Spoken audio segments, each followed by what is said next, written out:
আমার সাথে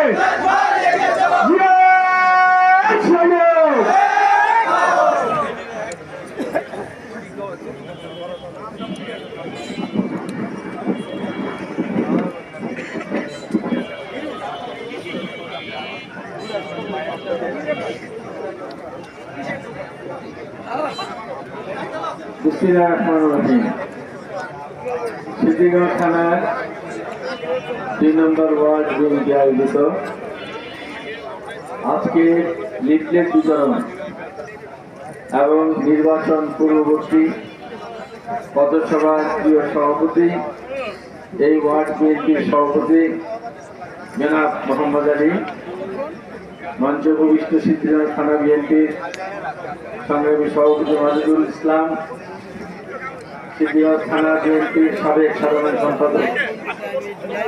MHDL, এই ওয়ার্ড বিএনপির সাধারণ সম্পাদক মুক্তার হোসেন, আমার সাথে মেহমান হিসাবে উপস্থিত সোনারগাঁ যুবদলের সংগ্রামী